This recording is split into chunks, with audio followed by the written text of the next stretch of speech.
We have an ex-business tycoon, Martin Sawa, here, and his book is The Other Side of Success, which is Money and Meaning in the Golden State. So thanks for joining us, Martin. It was a fantastic read, and it's good to talk to you. Well, thanks, Dylan, for having me on. Really excited and looking forward to this. Yeah. I mean, there's a lot of places to go, but I did love how you incorporated some open-mindedness, about the paranormal and mediumship and religion, that kind of stuff in your book. Because, I mean, it seemed like, the American dream. I mean, you're an immigrant. You just climbed up that ladder, and it didn't seem very cutthroat to me. But maybe you can talk a little bit about, why you chose to write about this. And I dropped out of the commercial real estate business about 8 years ago. And there were just other things in life that I wanted to devote time to, and the press of business, it's very hard to do. Yeah. So I started writing and wrote a few screenplays and some essays. And then a developmental editor I was working with said, "Did you ever think of writing a memoir?" And I said no. I thought that was just a little too more like a vanity project. And or if I did a business bio, all of that had been sort of said before. But then I thought about it, and I said, if I do a true memoir and I'm truthful, that could be an interesting story. And that was the hardest decision of how true to be. And I decided I'm either all in or not in at all. Was that cathartic? So that became the book, and it took me. Pardon? Was that cathartic at all? I mean, was it tough to go back and relive all that? All your old relationships, yeah, it really all your business stuff, yeah. And on the personal side, it's just providing new information to, like my daughter, my wife, others who just didn't know these things, and a lot of them weren't pleasant. So it was hard. Yeah. But was it cathartic in the end? Helpful? Yeah, but you can't do it just for that reason. Otherwise, you could keep a journal. So there was also an element of discipline. I had to tell a story, and I had to structure it properly and develop the characters and the kind of things you find in fiction to make it readable. What made you decide to write the book? I thought I had a pretty interesting life, and I know a lot of interesting people. And when you read the book, you'll see that it's not the norm of kind of what you would expect for someone leading essentially a business life. So I thought it was good to get that out there and maybe help the readers find a little inspiration on their personal journey to success. Yeah, that's what I liked about it, is it wasn't your typical, it didn't feel like your typical business sort of tycoon, like you mentioned that movie from the 80s in the book about the stock market and all that. Who plays that movie? You've seen the Wall Street. Yeah, the Wall Street one, right? But you're, if I felt like you're going on more like intuition. I mean, would you say that your business success was from intuition or business acumen, or both?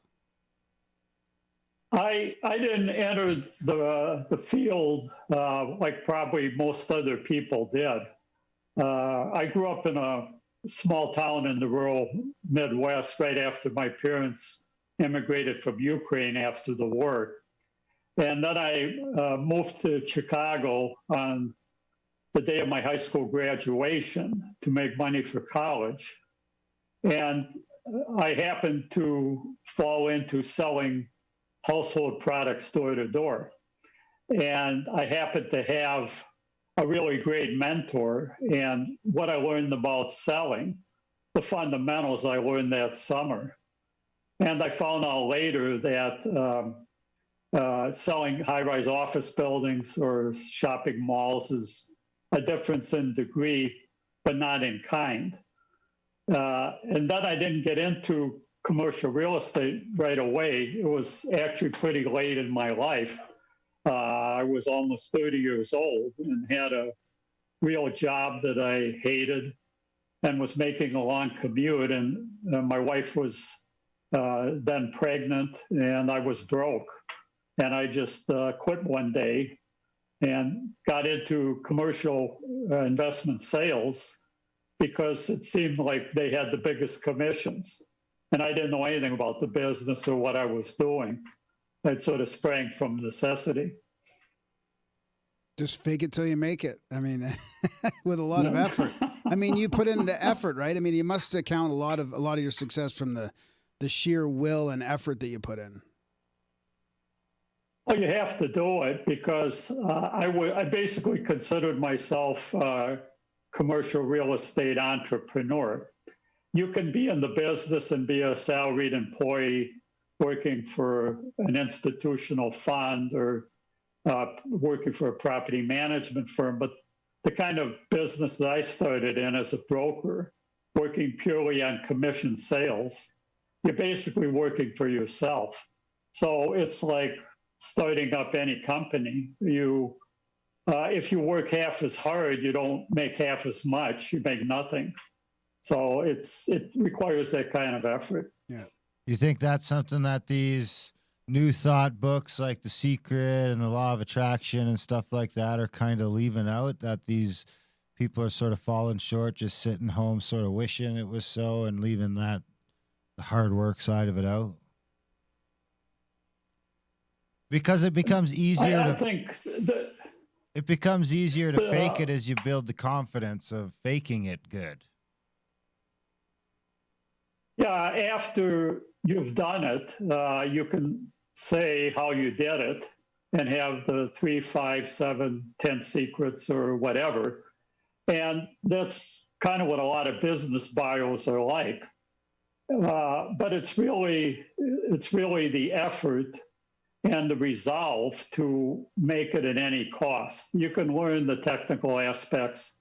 Real estate is not that complicated. But like the Japanese proverb says, you fall down 7 times and get up 8. And that's really it. And if you're willing to do that and set reasonable, tangible goals, you'll do quite well. Do you think that work ethic is disappearing from our culture these days?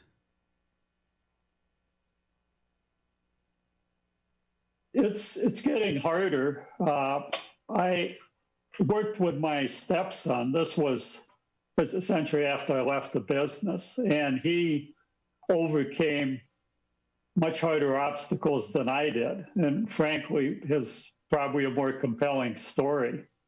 So if the will is there and the resolve, you could still do it. But there are a lot of distractions and just a lot of false information, and it makes it harder in that respect to really believe you can. Can you give us examples of some of that false information? Well, I try to stay off the internet and not watch television. Perfect. That's great. Because all the images, the audio and visual images you see on your handheld gadget or on your laptop, there's so much noise and so much fake news, for lack of a better word. Reportage, as it was once understood, no longer exists. So it's hard to get at what's true and what's not true. And the people I've worked with in mentoring in business and on the personal side, I always try to find out 2 things. One, what do they believe to be true? And that's from the top down. And 2, who do they admire? And that gives me some sense of where their focus will be. And then it's a matter of just setting tangible goals and raising the stakes and raising the bar. Did you have any influences going into it? Like, do you have any Like kind of mentors, role models? Or you mentioned the mentor in sales, but do you have any sort of books you read or things you recommend along the way as well that helped you out, or people you sort of align your thought process with? I didn't read, excuse me, I didn't read a whole lot back when I first started in the business. And I relied pretty much on what I call my direct visceral experience, putting skin in the game. Because you can watch webinars, you can read books till the cows come home. But if it remains just academic or theoretical, and you don't put skin in the game, your time, your money, your reputation, and that's not just in business, I think in any aspect of life, then you don't really get it. So I put skin in the game early, and that's kind of how I learned. But I was also fortunate to have had some good mentors along the way. One was a Filipino-Chinese woman who was also an immigrant, and her were real estate investors, and a deal I did with her was one of my first deals, and she taught me a lot, not only about the business, but about ethical behavior and things like that. Later, when I had moved up the ladder and was selling larger deals, I had a mentor. He was a broker who, sat next to me, but he had been a developer, made a lot, lost a lot, and was very driven, and not only taught me more about real estate, but just the kind of drive it takes, because that's who I'm competing with. And in the business I was in, you competed as much or more against the people who sat around you as you did brokers from other companies. Just the nature of the business. You had a couple massive synchronicities that changed your life. I don't know if you named them synchronicities in your book, but there was a couple business ones. I mean, that one time where your buddy was in the Middle East. I mean, maybe, and everything changed. I mean, and then there was another massive one too. I think I have a note of it here before there was that CNN thing. And then there was also that your date that you met too, that changed your life. I mean, do you want to talk about a couple of those crazy sort of mystical synchronicities? Sure. I think an early one, and again, a synchronicity in my mind is some event that may not seem like much to others, but fundamentally shifts your thinking, either as a result of coincidence or whatever. So when I met my second wife, she had what I would call special abilities. And I began to think in terms of what I call the world of the unseen. And this is a world that, whether it be through religious belief or the paranormal or something else, there are people who can access valuable information through unexplainable means. And I worked hard to try to debunk it, and read all the literature and subscribed to Skeptic magazine. But even at the end of the day, I relied on my visceral experience. So when it was that real for me, I kind of ran with it. So when I met my third wife, this was after my second wife passed, and in 2006, I went on an internet dating site called Match.com, and I didn't like to leave my profile up, and would just randomly maybe leave it up for a couple hours. And one such time, a woman from it happened to be in Nantucket. I was in California, so it's about as far away as you can be in the continental United States. Just gave me a wink, and then we talked, and then she said that she was coming out to visit some family and friends in the Bay Area. And I said, great. And we decided to meet up. And I said, well, I can, how would you like to go to a party? I was invited to, was on a Saturday night. This was an anniversary party for a couple I knew, and a couple hundred people in a event hall in downtown Oakland. And she said, I wish I could, but I've also been invited to a party that same night. And then it turned out it was the same party. So, but now you're married? But I mean, I think you said something like, is it for so-and-so? Or you mentioned the lady's name. And I mean, she legitimately flipped out when she found out it was the same party. I mean, I think that was a pretty powerful moment for both of you. Yeah. And she also had interaction through life events with the world of the unseen, but maybe not to the same extent that I did. So she just kind of flipped out, and I flipped out a little bit, but because things like this had happened to me before, I just kind of smiled to myself. Can you give us an example of a few of the other ones? I mean, that's a great one. Now you guys are married, right? Well, no, they were, yeah. Yeah. So another one in the world of business, my partner and I, we had, to give a little backstory, about 1999, I dropped out of the brokerage business, and I was literally at the top of my game, just selling these large investment properties in San Francisco, West Los Angeles, on the West Coast, which a lot of people thought was kind of crazy, but I would just kind of burned out on the business, and then went through a period where I tried some other things. And then one day I got a phone call out of the blue from a former colleague in San Francisco. And he said that he found a deal in the city. It was a $35 million office building.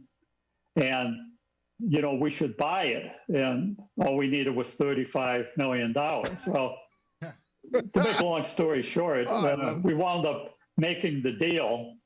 And I said, well, this is fun. So we moved back. We were in LA at the time. We moved back up to San Francisco, started a company called Urban Realty, and my partner and I. And then we're trying to buy another property.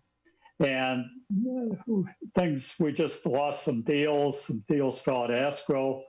So we found one. It was actually just a block away in downtown San Francisco. It was a trophy property. And all we needed was to find the money. So we tied the property up on the basis that, we had the deal. And one of my former people who I had done business with as a broker, he was representing foreign clients, and he was in New York. So he loved the deal, and right away said, yeah, we can do it. So we're going down the road.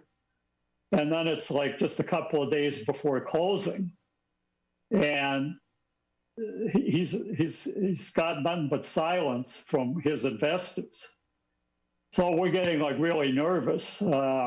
And because he's the guy that he's the guy that helped you on the first one, right? The $35 million one. Yeah. So you kind of had the first so one, that one went well. Then this is the second one coming up, right? Yeah, but the first one was just for one of his private funds. And I had a lot of experience with offshore investors. I've done deals with Chinese, Japanese, and it's very problematic in a lot of cases whether they're going to show up at the closing date, and that's what happened here. But to his credit, he jumped on a plane, took a red eye back to. We never were sure where it was, but I think probably Riyadh. And he was supposed to meet with the client right away and represent the deal. And a day goes by, another day goes by, and nothing. And we're going crazy back here. And because, of course, we told the seller that everything was fine. And then he gets his audience with the investor. And the investor tells him that, frankly, he just hasn't had time to focus on the deal and really can't do it.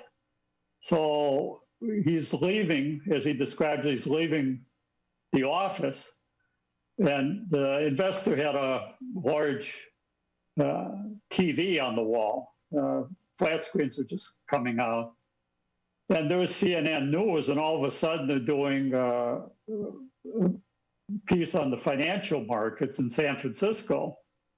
And to visualize it, they have a picture of our building. And my guy started yelling. He says, that's the building. That's the one. That's the one you're going to buy. And now the investor sees it, and it's like, wow, and it's on the news. And of course, the amount of money is nothing to him. And he says, great. And he starts telling his assistants to go and drop the papers. And we wound up closing the deal. Just right down to the last minute. I mean, that's crazy. Yeah. But again, stuff like that would happen. And I mean, I was obviously delighted and pleasantly surprised, but there's always seems to be something at work in the background. So, do you have any hypotheses as to what that something might be? Do you think it's an intelligent design thing or a common consciousness, or is it something to do with sort of going with the flow and surrendering? It all is a function of, again, the biggest question is, what do you believe to be true? If you're not a quote religious person and believe that all that exists, it's what is scientifically falsifiable, and that there's no other aspect or dimension to quote reality, then you're going to deal with it in a way that this doesn't really exist except in the operation of your mind, or there's some it's anomalous today, but eventually science will explain it, and so forth. And that's how you interpret life. I was raised as a Catholic, and then fell away for many years, didn't practice, but always believed that there was a greater power.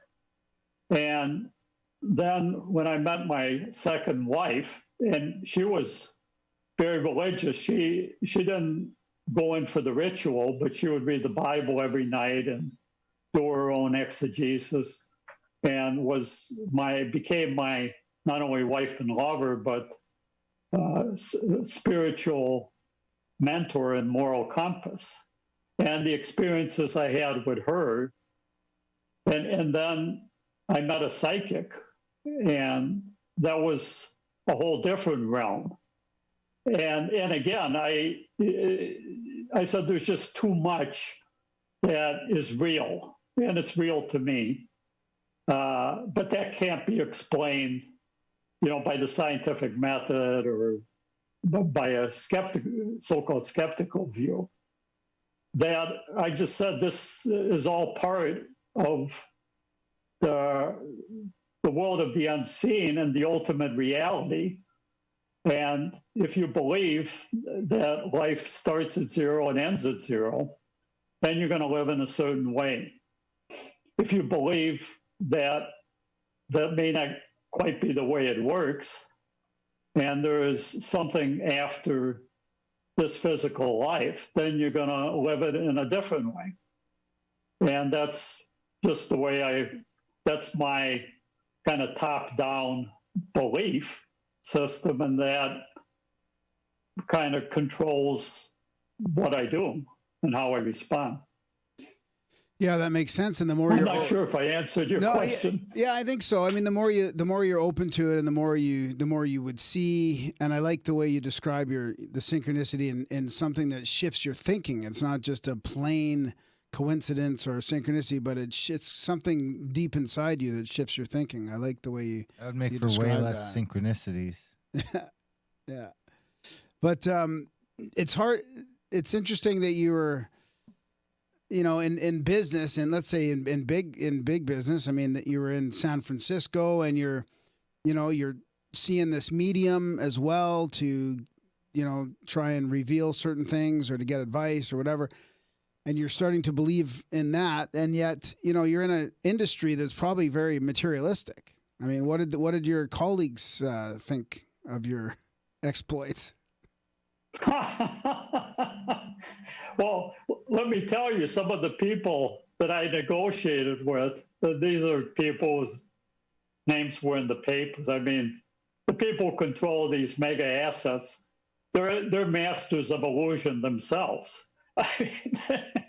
So when I tried to debunk and study this, I also know a lot about the illusion in the world of business, where there's large sums of money at stake.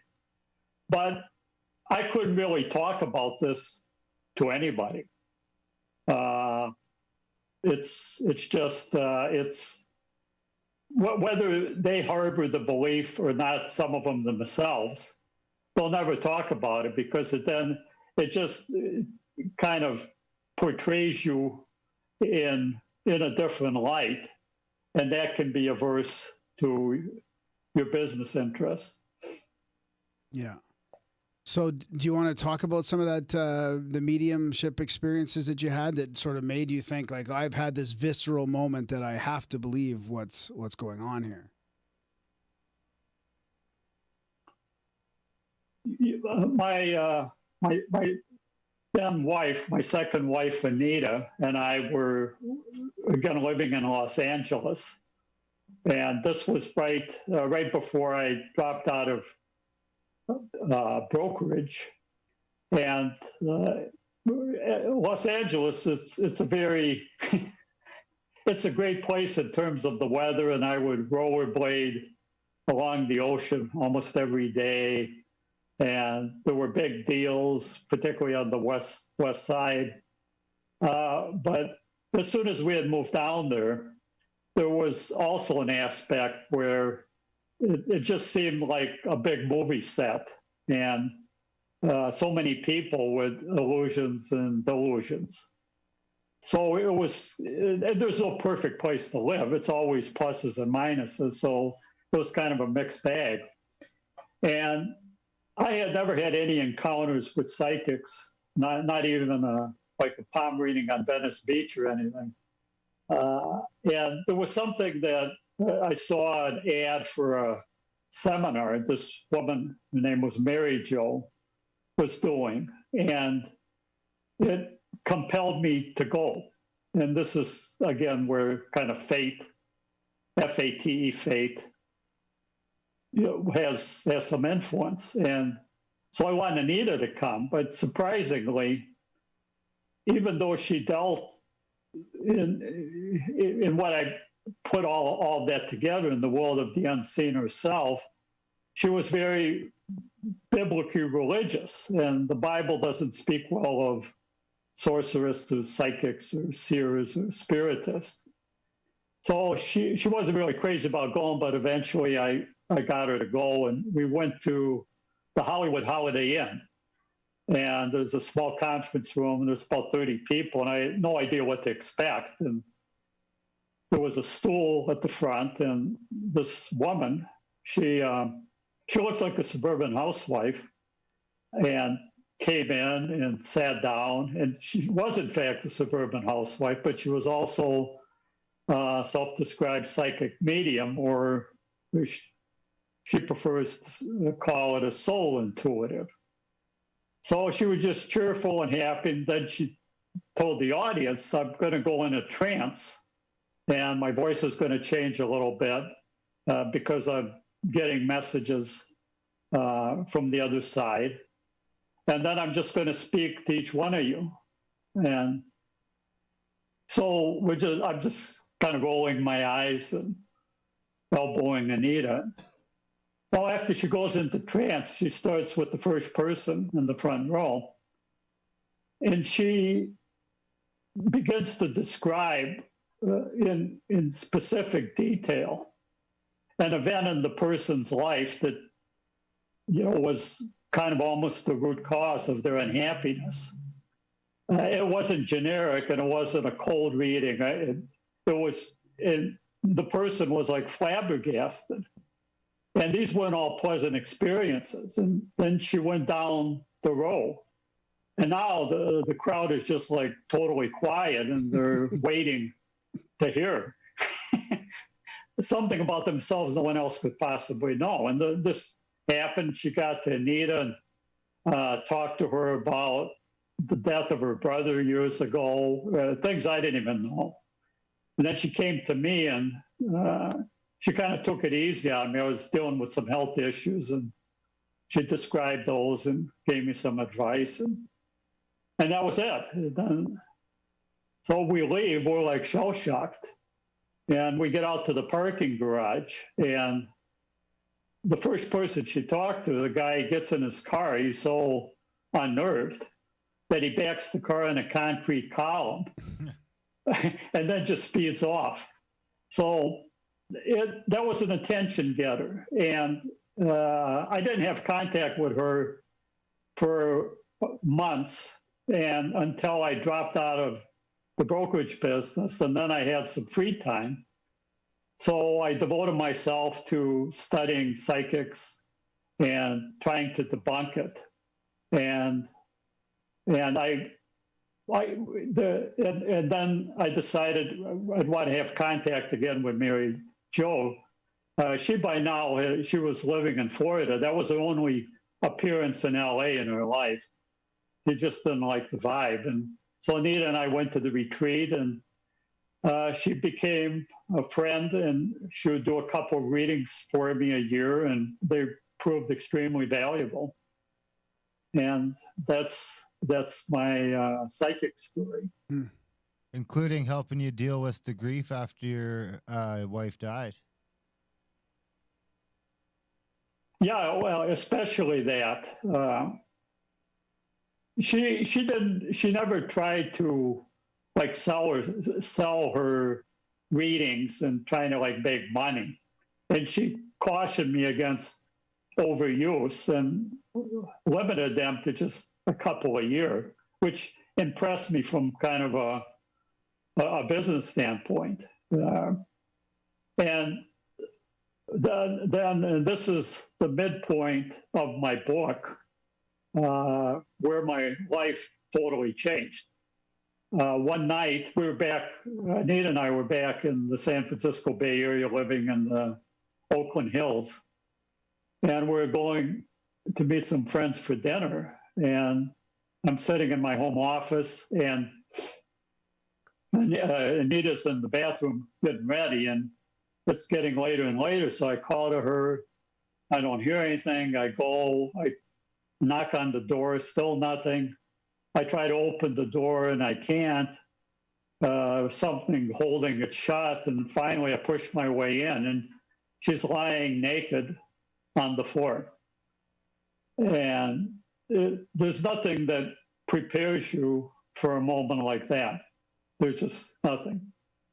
And I pulled her out, called 911, and the paramedics came and did all they could, but then they said it's a cold blue. And the coroner came, and an hour after that, they set her in a body bag, wheel her out the door. And that was a life changer. Yeah. Yep. Wow. And then And then you went back to Mary so Jo. I didn't know how to deal with things. The first thing was just I was, thinking of pulling the plug, and I was fortunate because my daughter, we were always very close, and she kept checking in with me, and so I decided that wasn't the time yet. But then how was I going to deal with grief? And I went to a psychologist, and she was helpful, but I'm really more self-directed. So I just, and then I called Mary Jo once the autopsy came in.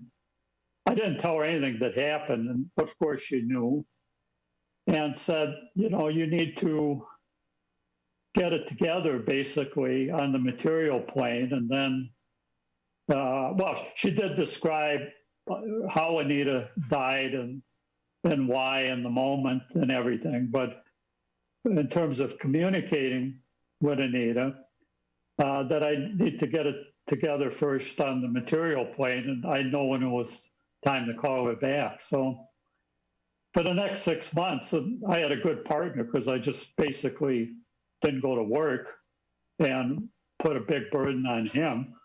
But I studied death and I studied grief and all these things, and we did this meditation, found a plan for every day that I could make it through, to the next day.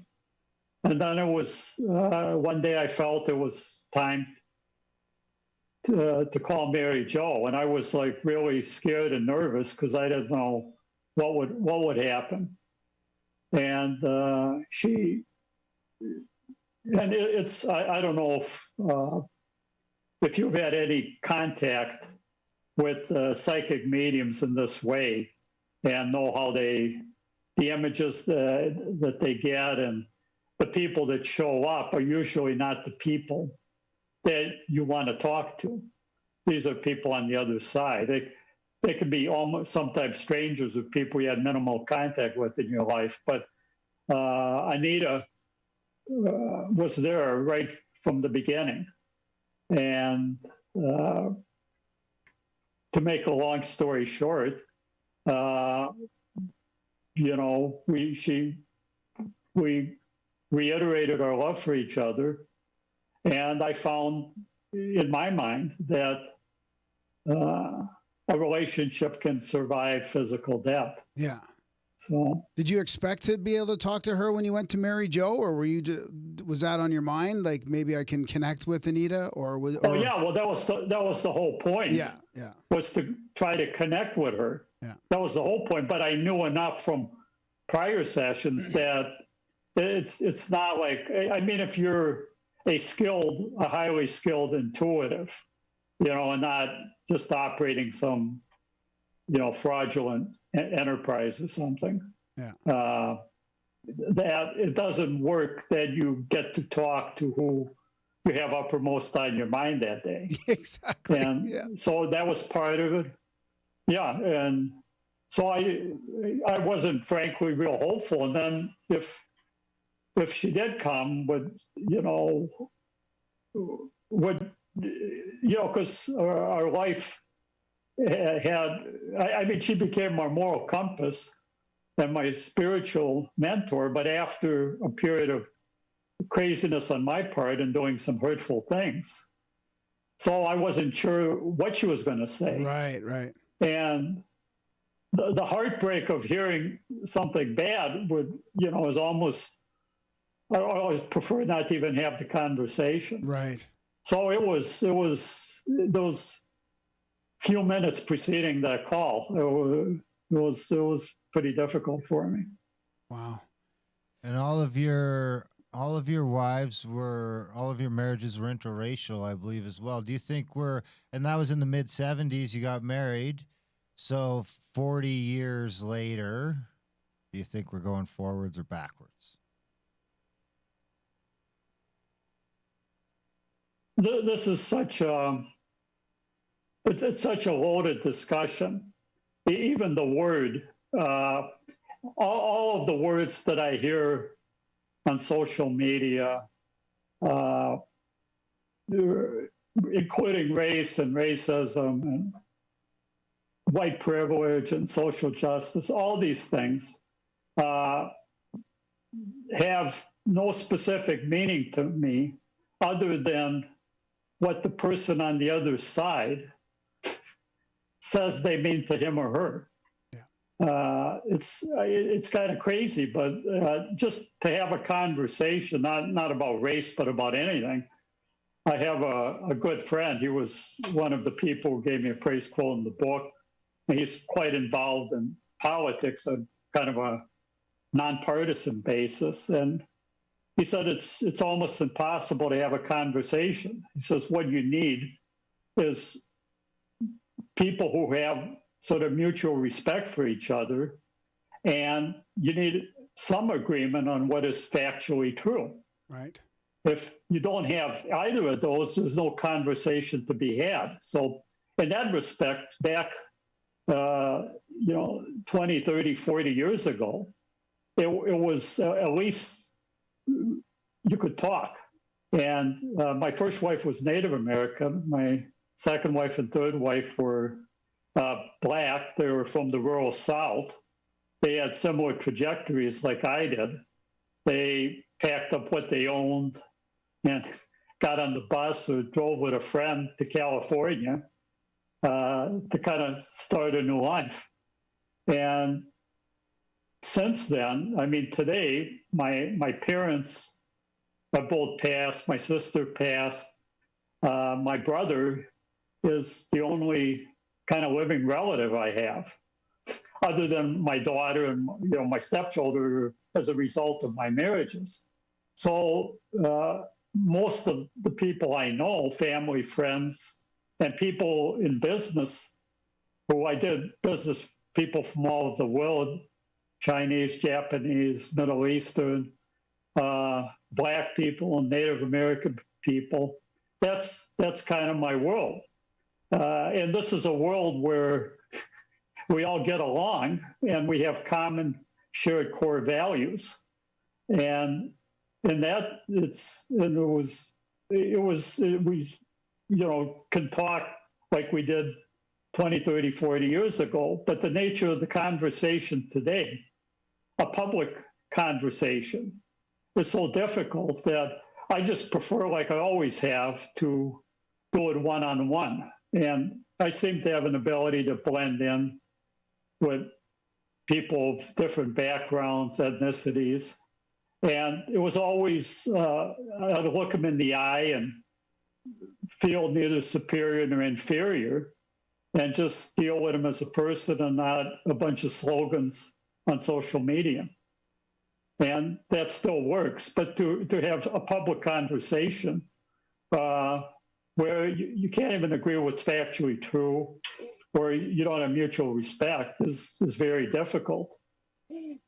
And in my opinion, I'm a native Canadian, I guess. I mean, I just say Indian. I don't mind, but I'm an Indian, and in my experience, it's almost gone backwards in the last 5 to 7 years, where the differences are being highlighted again, where I'm going on a construction site and I'm seeing posters with a black hand or a brown hand and saying, these are people too. And I'm saying, whoa, 10 years ago, we didn't need to fucking tell people that. So I feel like, this is a giant step backwards that we've got posters on walls again telling people I'm a human. Yeah, it's so difficult. And now that I have a little spare time, I'm reading more and reading on how it got to where it is. And there was just a fundamental shift somewhere after my generation of the 60s, where religion was kind of thrown out. We live in a much more secular world, and all the anchors of meaning were also kind of eliminated. And it was this kind of crazy postmodern deconstruction, which I thought was just kind of a fringe and almost comical worldview that has borne fruit in a lot of where we are today, and has created animosities and isms and differences where they didn't exist. So it's a crazy time. I never thought I'd live to see this. Yeah. Well, I mean, speaking of live to see, your parents escaped dictators like Stalin and real dictators like Stalin and Hitler. What does it feel like watching the last 10 years of American politics, seeing, you know, the PC culture and all that seems to lend more towards what you were fleeing?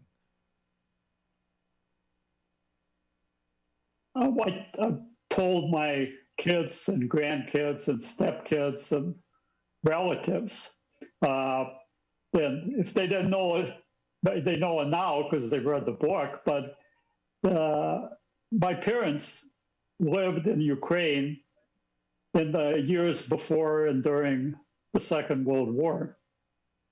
And in my book, The Other Side of Success, I made a trip back to Ukraine. And my father never wanted to talk about like what had happened. And I of course, I knew it, but not in visceral detail.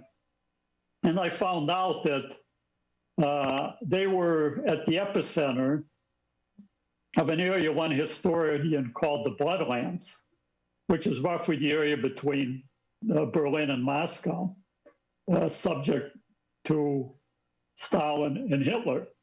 And in the years before and during the war, it was the scene of the greatest mass killing of civilians in human history. And that's why my parents didn't want to talk about it.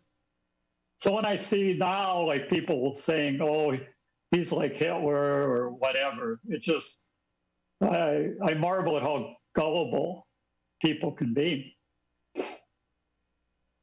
What about, do you have any connotations with the sort of, you like, I mean, because you get back into the isms. I mean, you're talking about socialism and communism kind of coming to a head there.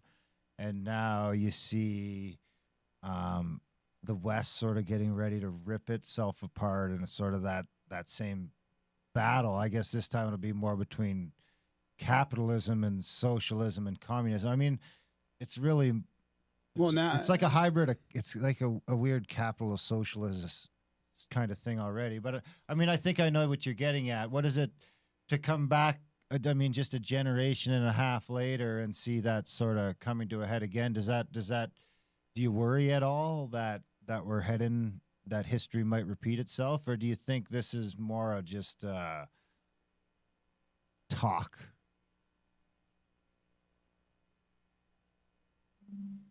I worry about it every night.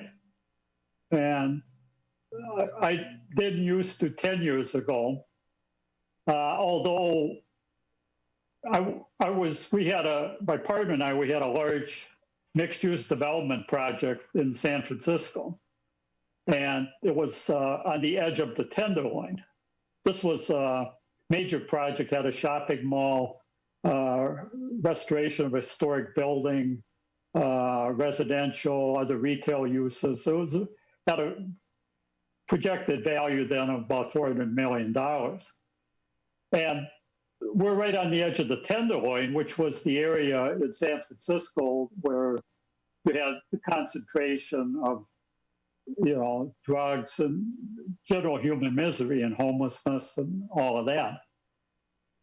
And it was crazy then. And today in San Francisco, it's spread throughout the city. There have been things on a state and local level that laws that were adopted that basically decriminalized a lot of criminal behavior, for lack of a better word, and without any almost without any remorse. So today, as an example, the San Francisco Unified School District about a month ago voted to rename 44 public schools because the names were racist. Wow. And obviously George Washington was on the list. Abraham Lincoln, which to the uninitiated may have been a surprise. But then Dianne Feinstein, she's the sitting senator, liberal Democratic senator from California, which has been for 30 years. And before that, she was mayor of San Francisco for 10 years. So when she's being called out for racism, I know this isn't about racism anymore, as people try to conjure up what that might mean for them. But this is something that I never expected to see. So, and people say, well, it's just San Francisco or whatever. But there's an interesting book I read recently called Skin in the Game. Obviously, the title intrigued me, and it's by Nassim Taleb, who wrote The Black Swan and other books on business and probability. And he's a great writer and a great thinker. And his conjecture is, through human history, it didn't take a majority of people to make changes. It actually took usually 3 to 5% of a given population who kept agitating and yelled the loudest and who caused things to happen. So you can't kind of dismiss this. And I don't know where it's going to end, frankly. Does it feel engineered to you at all? I mean, does it come like we talked to? It's absolutely engineered. Yeah. Yeah. You keep mentioning this has been in the works for 50 years. Yeah. Okay. It just didn't start. Yeah. Yeah. It's been engineered for 50 years. Yeah. You keep mentioning skin in the game because I've been there and I've watched it develop. Yeah. So it's not like I'm like 20 years old, and I'm taught in college that I could actually discern what's true or not. So. Yeah, and also in the heart of it. I mean, San Francisco. You've been doing business at a high belly level, of the right beast. in the town, to see it all physically change in front of you. What were you saying about? Skin You keep mentioning the skin in the game. Can you sort of break that out for us? What that means to you? Yeah, it's so easy. Let me give you examples of people who don't have skin in the game from a business sense. Let's say a company hires a new CEO, right? And his compensation is tied to quarterly performance and not the long-term viability of the company. So he engineers its near-term future to make as much money as he can. He has no risk, any risk on the downside.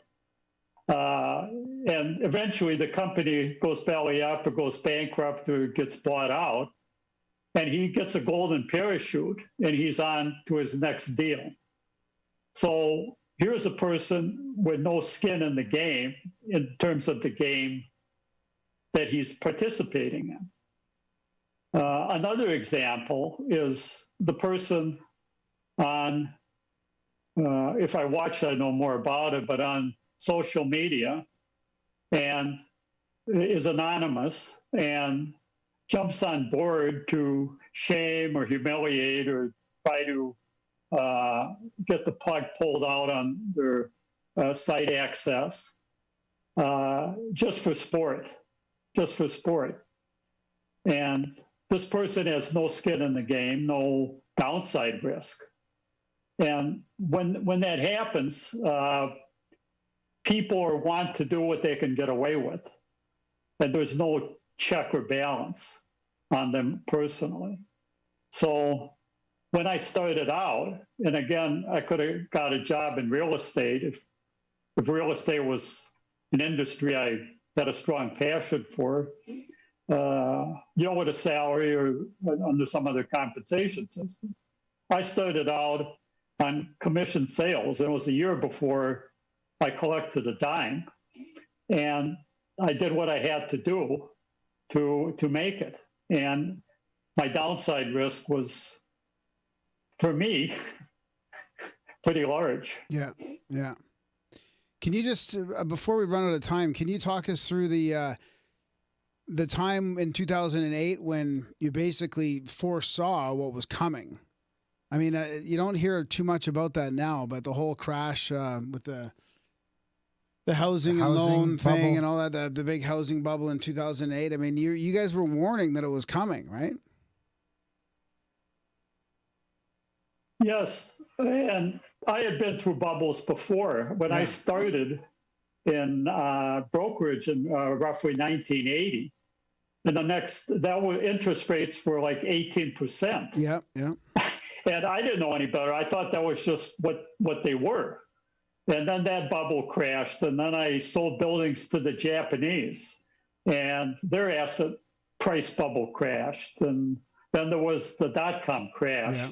So I'd seen bubbles and was always conscious of downside risk. But the one in 2008 was years in building up. And I'd never seen one that big after I found out what the true extent was. And it wasn't easy. Everybody says, well, there's a bubble and this. But if you have to put skin in the game, if you're a stock trader and you go out and go short, there were people who were killed for 3 years shorting the market. So it's not that simple to A, recognize, and B, to time. So my partner and I, we thought we were set because on this massive project, our financial partner we had only minimal debt on the properties, and figured we could weather the storm, particularly because we're going to, most of the value to be created was getting the entitlements in San Francisco. That's the whole thing. It takes sometimes 5, 7, 10 years to just get approval. So we felt we were going to get them and realize the value. But then our partner, he had similar projects going on in a handful of other cities. And they saw fit to refinance their whole portfolio. And that's something we had never anticipated. So our properties got lumped in and they were cross-collateralized. And that means if you have a default on a loan in Boston, the lender can come after all the other assets. So the loan closed just about a month before things really went crazy in 2008. And to make a long story short, 3 years later, as a result of default by our partner on the entire portfolio, they went into foreclosure and we lost them. Wow. Before we let you go, what advice would you give to people who are getting involved in anything, just general life advice for people in today's world?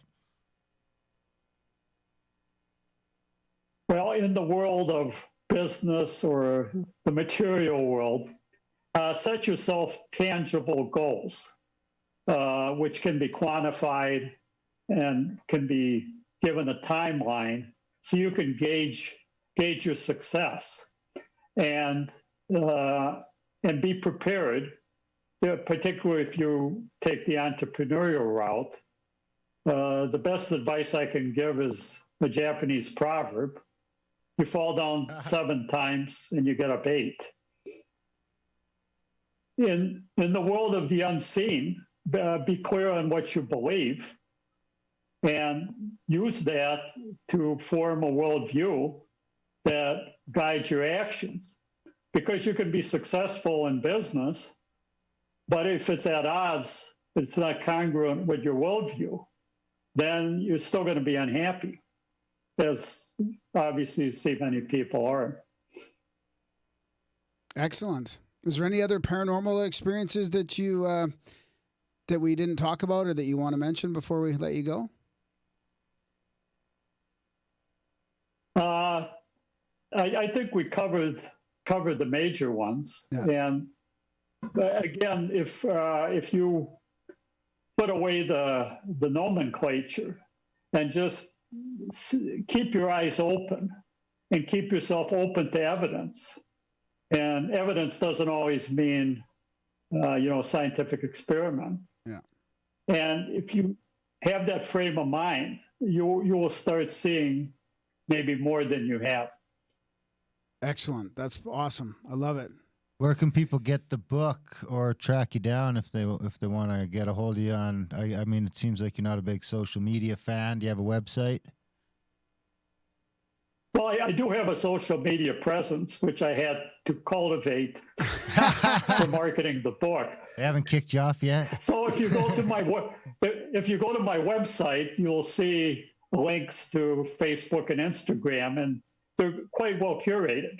But to buy the book, it's easiest to start at the website, martinsawa.com, MartinSawa.com. And there you can click to buy, and you have Amazon or your choice of booksellers for print, for ebook. If you go to Amazon, I've got a special on the ebook now, $2.99 if you're into that, and you can click and start reading in about a minute and a half.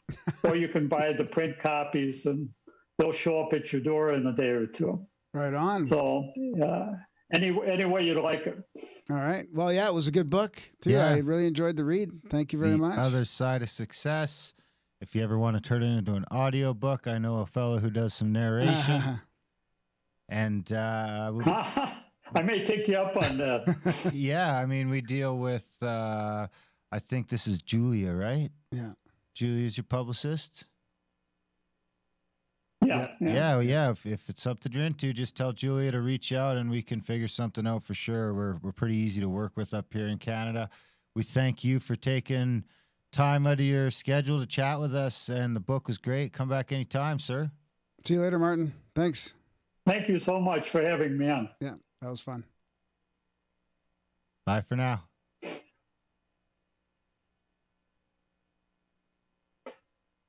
And that was our chat with Martin Sawa. What'd you think, buddy? Yeah, that was really good. You read It the was book? really interesting. I got a little more out of him than the book, as far as like you asked some good questions there, which I didn't know we could get into. You didn't know we could get into? No, yeah, it was good. You know, he mentioned a little bit of it in the book, but it's good to, It's good to have ask a some of loose that cannon. stuff. Yeah, loose cannon with it, yeah. So, yeah, big thanks to Martin for coming on the show. Big thanks to you guys for listening. Even bigger thanks if you're one of the few people, the 1 in 100, who choose to support the show over at Grimerica.ca/support. It's how we keep the show going here. Coming up in 500 episodes. I think this will be like 585 or something like that, or 485 coming up on the big show. We're gonna hit 500 right around the 8-year anniversary. Oh yeah, yeah, nice. They could conjunct. Yeah. Another big conjunction. Yeah. So Grimerica.ca/support if you do want to be 1 in 100 and help us keep this show going. It is a value for value show. If we 485 podcasts have added some value to your life, to your commute, to your gym, to whatever the fuck, head over to Grimerica.ca/support. Sign up for a monthly or do a one-time donation. You can sign up for Stripe. Of course, you can always check out our other podcast, Grimerica outlawed.ca. That has a premium member section. If you want to check that out, sign up for that. That helps. Check out Grimerica.ca/swag and buy some cool shirts and stuff, and that'll help us get toques and hats, and it supports the show. What else? Rokfin.com/Grimerica. anything you do there. If you sign up there, that helps out. Audiobooks. Outlawed.ca. Got those Audible credits kicking around. And you need some more Graham Dunlop in your life. We got 4 audiobooks and 2 more coming this month. God-Man and The Secret Doctrine. Yeah. So check out adultbrain.ca. Use your adult brain. I think that's it. Join the chats. Grimerica.ca/chats. Grimerica.ca/social. Spam Graham. We love you. Thanks for listening. And we will see you next week. And the recording's done. Thanks for watching live, everybody. Thanks for watching live. We'll be back in about an hour and 20 minutes. But not here. On Rokfin. Rokfin.com. Because the outlawed YouTube is under suspension again. It's locked up. It's locked up. So yeah, we'll be Rokfin.com/Grimerica at 7:30 and 170, 80 minutes from now with Owen Hunt.